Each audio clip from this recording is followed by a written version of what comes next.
The retreat in New York was an excellent reminder that peace is only a few deep breaths away. Since returning from the colorful meadows and wide skies of the Won Dharma Center, I have been aware how delicate the calm I cultivated there could be.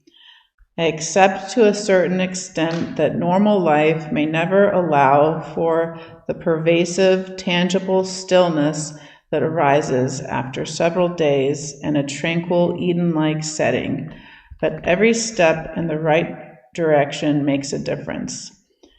Practices that have helped me cherish and nourish my peace since returning include doing yoga at my own pace and from my own internal cues, tending to my garden, which is newly populated with Dharma garlic from our trip, attending as many services as I can fit into my schedule, and tuning in with the Plum Village app, which has an option to play a gong at set intervals. When it goes off, I close my eyes, bring my palms together, and feel into my internal state, and take as many deep, conscious breaths as I need to remember what's most important. At first, I felt resistance towards the bell on my phone interrupting my important tasks, but the practice of so regularly checking in and calming myself did partially mimic the peace I felt throughout my days on the retreat. Nestled among magnificent forests and meadows overlooking the Catskills, well cared for and well fed, in noble silence, we, 22 retreatants, stepped away from most daily distractions, responsibilities, and demands of social interactions. Under these conditions, Reverend WonGong and the Dharma Center created a safe, supportive container in which I found that if I tried, I could focus almost entirely on observing the moment-to-moment activities of my mind-body. Just by being there, I felt enormously liberated. I became more cognizant than I usually am of my thoughts and feelings and the responses they engendered. I was grateful to be able to, as Thomas Merton, a writer and former Catholic priest, Catholic monk, might say, attend deeply to my soul. WonGong guided us to read and contemplate a scripture verse about the threefold practice. It was a gift having 8 days to connect with my true nature by cultivating equanimity, watching my mind, pondering its true nature, and contemplating how to use it well.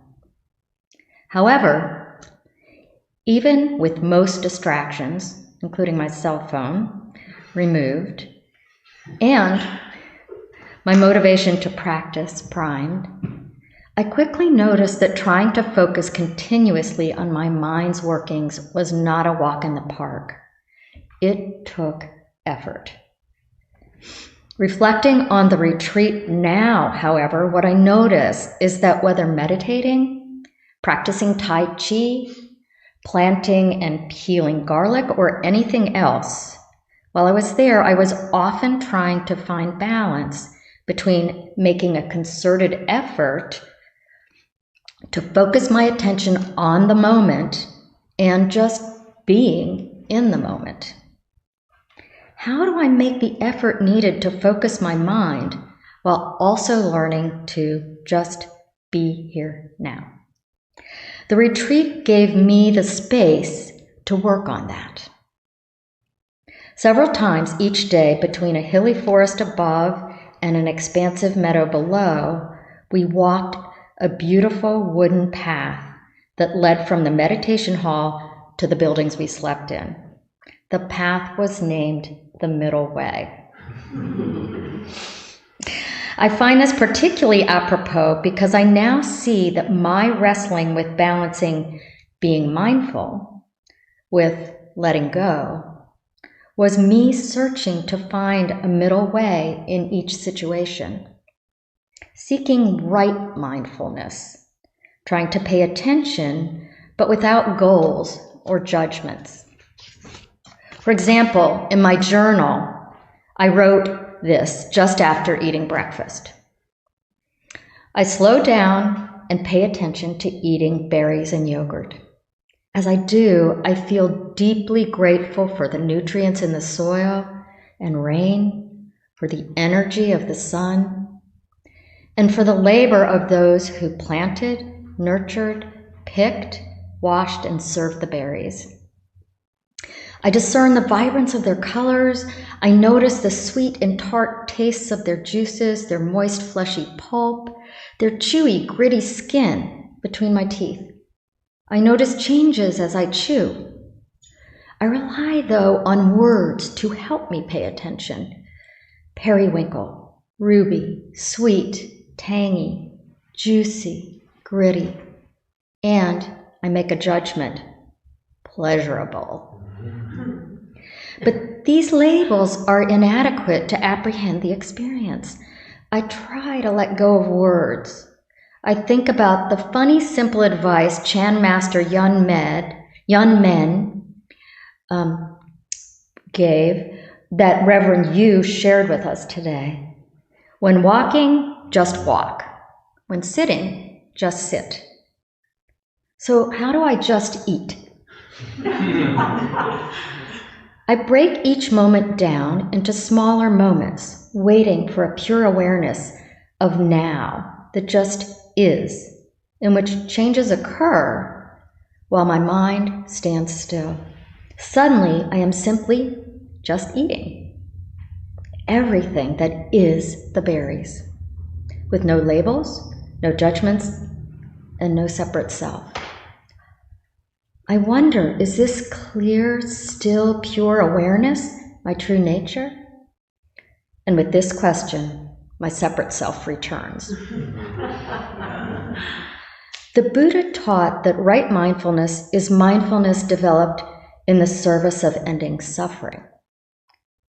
Have my 8 days mindfully walking in nature, reading scriptures, eating delicious food, meditating, and journaling helped end suffering? Part of our threefold study reading sheds some light on this. Soda-san asks, why is it that we human beings do not practice the good even while knowing the good, nor put an end to evil even while knowing the evil? He then tells us, 1, because we cannot control our desires, which flare up like fire, and 2, we are enticed by habits which are solid as iron and stone. But if, as Zen Buddhist priest Norman Fisher explains, we practice right mindfulness for its own sake, but with the faith that through the practice we'll come to see how our mind and heart create suffering and happiness, we'll then naturally choose happiness. The retreat gave me a remarkable chance to observe how my heart and mind create suffering and happiness.